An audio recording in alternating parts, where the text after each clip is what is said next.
The Georgia Public Policy Foundation is very pleased to release the 1996 high school report card for parents, which ranks every public high school in the state from first to last. As we all know, one of the most important responsibilities of parents is the education of their children. And the purpose of this report card is to inform those parents in a clear, concise, and understandable way how well their children's high school is performing, something they need, deserve, and have a right to know. This report concentrates on the two areas parents care most about when it comes to their children's school: academic performance and the safety of their child. By having what is, in effect, a consumer's report on high schools, Georgia parents will not only be able to know whether a particular high school is making the grade, but they will also have the information they need to establish a better and more meaningful dialogue with teachers and school administrators.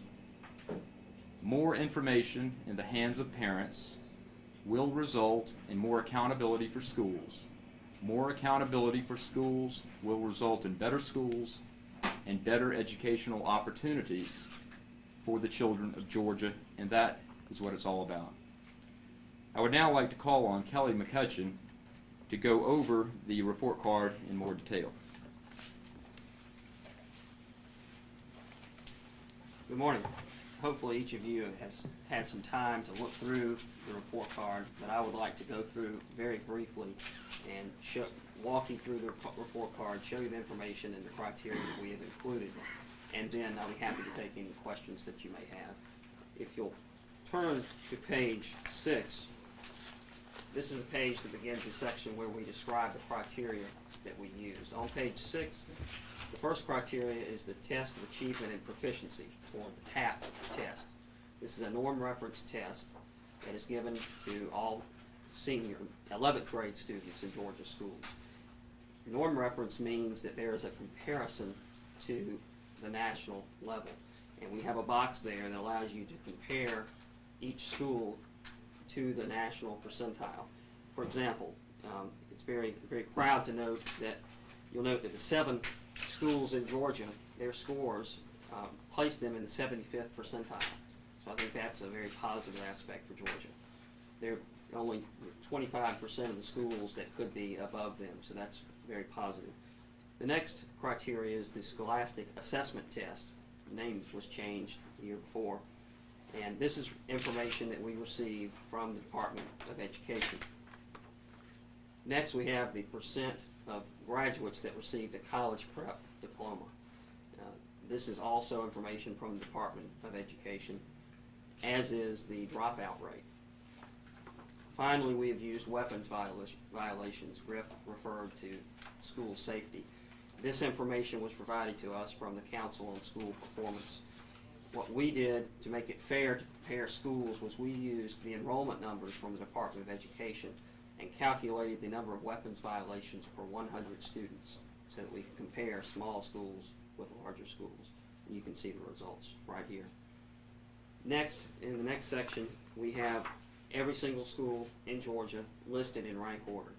You'll note that the number 1, 2, and 3 schools, 1 is J.S. Davidson Magnet School in Richmond County in Augusta. Number 2 is Chamblee High School right here in the metro area. And number 3 is Pope High School in Cobb County. In the following section, what we have done is broken down the state into 6 discrete geographic areas. These are based upon the service areas that the Department of Education has established. And for example, if you'll turn to page 20, this is the Metro Atlanta region. You'll note that Chamblee High School is number 1 in the region, Pope High School in Cobb County is number 2, and Walton High School in Cobb County is number 3. You also note that in addition to the area rank, we've also included their state rank and a list of all the criteria for each school. In the final section, starting on page 28, we have all the schools listed again, but this time they're in alphabetical order based upon the school system. So if you wanted to see all the Cobb County schools grouped together, all the Cobb County schools grouped together, all the Atlanta City schools grouped together. You could turn to the back. On page 33 is the methodology of the report. You can look at, if you have questions about how the rankings were calculated, you can consult this page, and we should have everything detailed there. And finally, on the back of the report is some information on the Georgia Public Policy Foundation. At this time, I'd like to take any questions that you may have. If you'd like to get into the methodology of the report, some of the results, anything. How do you attribute the high ranking of Chambly? Well, that's a good question you need to ask the principal. I've talked to Dr. Reichrath. I was hoping that she could be here today. I don't know. We are not as concerned with what it is. We want parents to find out what it is that makes a school successful. We're more concerned with giving parents the information. It is our hope that this causes parents in Chambly. Certainly they can brag about that. They also, other schools around the state can look to Chambly if they're, have innovative programs, if they are doing things that have increased their test scores, have lowered their dropout rates, increased their SATs. Other schools need to know about it, and hopefully parents in those other schools will ask those questions and get involved in helping to improve other schools. What connections can you make between all this information? I mean, is there a connection, direct connection between dropouts and weapons violations, or anything like that? The connections, and there are 311 different Right. connections because of 311 different schools, and this report wasn't designed to make any broad statements about education in Georgia. It's to compare Georgia public schools with other public schools. And so we're not drawing any comments, and we're not trying to editorialize. That was not the purpose of this report. The purpose of the report is to give this information, get it in the hands of parents in a simple, user-friendly method so it would get them more involved in their schools. What should a parent do? They come across this report, and let's say their school ranks somewhere around the middle, somewhere between the top 25 and top 75. Mm-hmm. What should they do? I mean, how do they use this to do anything? First of all, as we said in the report, before they draw any conclusions, they use this data, go talk to your principal, go talk to your school board members, go talk to some teachers at the school, ask them questions, and have concerns. They may be able to alleviate your concerns, they may not. As far as if you're ranking in the middle, one reason we used the TAP test score was because it does give you that national comparison. I had a parent that asked me, say, okay, we ranked 40 in the state. Should I feel good about that? I said, well, look at the comparison nationally. Everything is relative. If you're a quarterback on the Harvard football team, you're pretty good for the university in Harvard, but you probably couldn't start in the SEC. So you need to have a framework to reference your performance. If you find out that you're in the top 25% of scores nationally, then as a parent, I would feel pretty good about that. If we're below the national average, I would consider we could do a little bit better. Did you make any allowances for the difference in student bodies? I mean, for example, some of these inner city schools might be dealing with kids who don't have a stronger background, and maybe they're doing a better job, but their test scores aren't as good. That's a good question. We did not intentionally. We wanted this to be an honest assessment of exactly how the schools were doing. We think all parents have a right to know exactly how their school ranks in the state. That is not to say that there may not be reasons for that. That is the second phase of the process where you go talk to the principal, you find out about problems that may exist. But we did not make any adjustments for any socioeconomic factors or demographic reasons. The whole idea of this thing is to get parents more involved. Would that be a fair assessment? To give them information that they can understand, not information that is really designed for researchers and education specialists, and to get them involved in understanding the information, and then, yes, to get them to take that second step to ask questions of their teachers, their principals, and the school board members to become involved, because I really think that is part of the answer to improving education in Georgia, is getting more parental involvement.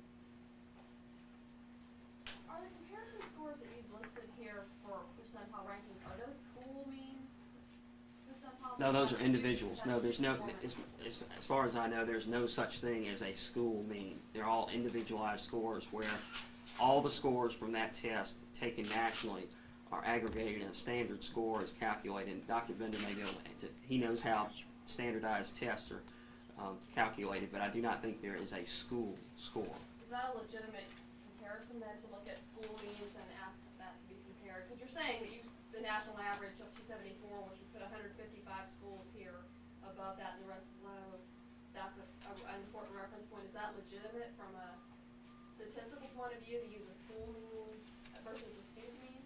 We put in there approximate percentile. This is just to give a rough indication of, this is the average that all school children in Georgia, in the nation, score. This is a national average. It's to give you a reference point.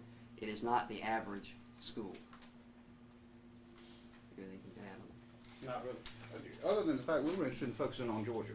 We put the national means in there because we felt that parents would also have a right to know that information. But our focus is what's going on in 311 high schools in the state of Georgia. And that's the comparison that we want parents to draw. That's the comparison we believe this report empowers parents to draw. Are there any surprise, could we get your name again, please? I'm Dr. William Bender, College of Education, University of Georgia. Give me digest it for me. What are some surprises in here? Surely in all these numbers and everything and these rankings, there are some messages. What's one that you hear? We really didn't attempt to draw any conclusions. We were trying to focus parents on what the data say. There are some questions that are raised. I was somewhat surprised that we adjusted as few schools as we did. We looked at the supplemental criteria of SAT, percent of students who take college prep, the weapons violations, and on the basis of the supplemental criteria, we adjusted the rankings of 41 of the 311 schools in the state of Georgia. I would have thought that number would be significantly higher.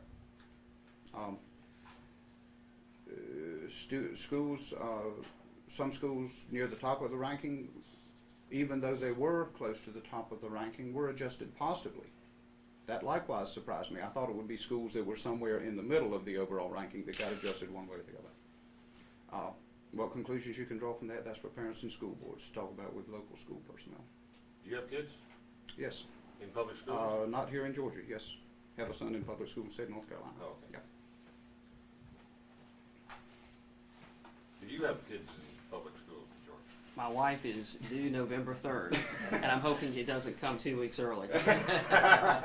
We are both products of public schools. I attended Georgia Tech, and I was in Gilmer High School in North Georgia all my life.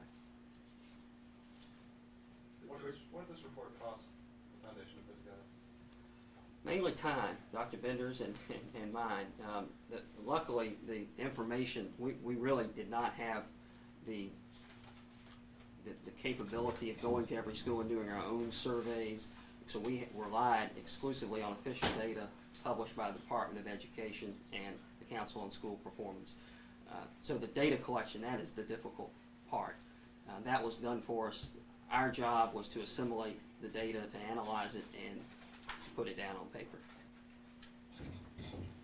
You just raised another issue that I want to get back to your question. One of my other thoughts on this was, what does weapons violations mean? How should parents interpret that? How are they defined in the state of Georgia? What do they imply for a particular school? We know from the focus group that the Georgia Public Policy Foundation did, and from numerous other reports, that parents are terribly concerned with school safety.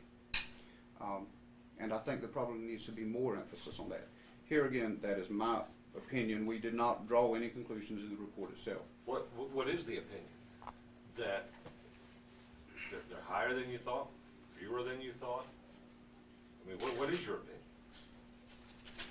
My opinion has to do with the records availability and how we count them and how accurate they are. Do we know that principals are reporting? There was a significant number of schools that had 0 weapons violations. Is that accurate in today's high schools? What do you think? Personally, I don't think it is.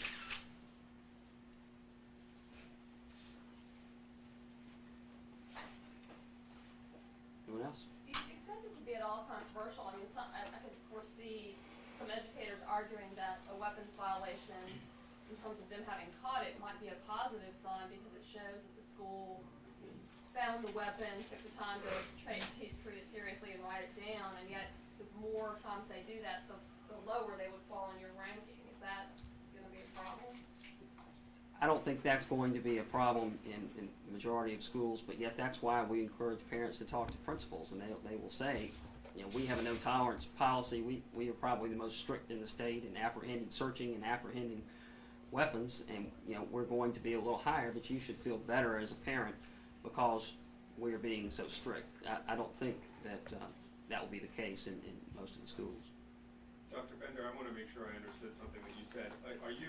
You're not sure that this weapons violations category are you saying you're not sure that it's a useful mechanism for us to tell if schools are safe? Well, the first thing I said was I'd rather not focus on my own opinion. The report does not draw conclusions, but when asked an opinion, I'll give it.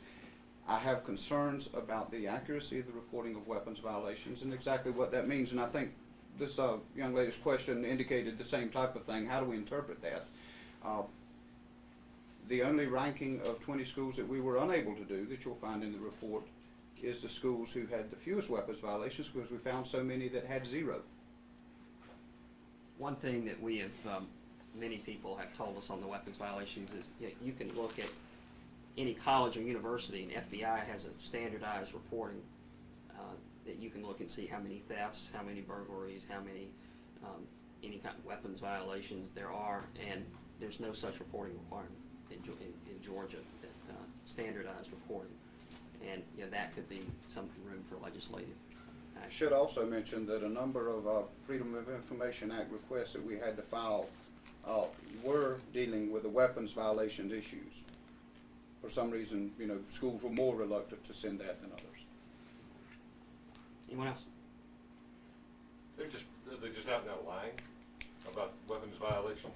We received official responses from all the high schools, and it was beyond the scope of our report to second guess official responses that were signed off on by school officials. Dr. Bender, you think what you're telling me is that you think some schools lied on those, No, sir, that's not what I'm saying. I'm saying we don't know. but you've got a strong hunch. Yes or no? Any opinions that are mine exclusively. I'll not take those that. of the What is yours? foundation. What is yours? I believe there's some questions there. I don't know of any high school today that doesn't have some problem. And when I see 0 reports, this is of concern to me. Here again, my opinion. We do have another location to attend, so if we could wrap up the questions here. And Griff Doyle, our president, is going to be in the foundation office all afternoon, all morning and afternoon, to answer any follow-up questions that anybody might have. Was there anybody else that needed to ask a question real quickly? Just for clarification, did any of the other report cards use the scores from this test of achievement and proficiency even at all? Yes, the council, 99% sure the Council of School Performance, I know the Department of Education did, because that's where we got our information. And why did you feel that the other report cards that are out there were not, that you should do this? What gap are you filling? Well, first, I think it's tremendous that everyone has recently started to issue report cards. I think the more information, the better. You walk into a bookstore here in Atlanta, an Oxford bookstore, and there's shelves of information on colleges and universities, but there's little or no information on your local schools. So I think it's great that they issue those reports. But you are, I'm sure, are familiar with those reports. The Department of Education was about this high. The Council on School Performance used about 60 or 70 criteria in their report. Just a mountain of data for parents, and it's really designed more for researchers and education experts and not for lay people and parents. Our focus was parents. We wanted to make it user-friendly, accessible for them, concise, easy to understand. So they would have I think parents sometimes, they're interested, but if they have to wade through a mountain of data, they're not going to go to trouble. Some will, but many won't. We wanted to have something that people could easily understand and was user-friendly. Dr. Bender, I overheard you before we started talking about the possibility that parents would go to their school boards and start to say, hey, look, this school's underperforming and we want to see. Can you speak about that for just a moment? Schools can only be enhanced if parents become more involved, and we believe this report card can be a tool to empower them to go to their school boards with some legitimate questions. Why is our school here? Parents will know schools in their neighborhood. They'll know schools where the high school team that their son plays on, or where their daughter may be a cheerleader, son or daughter may be a cheerleader. They'll know the local high schools. They'll know high schools 30 miles away. And it is our hope that parents will look for those comparisons. We have one more. Anyone else? Well, thank you very much. Thank you. Thank you.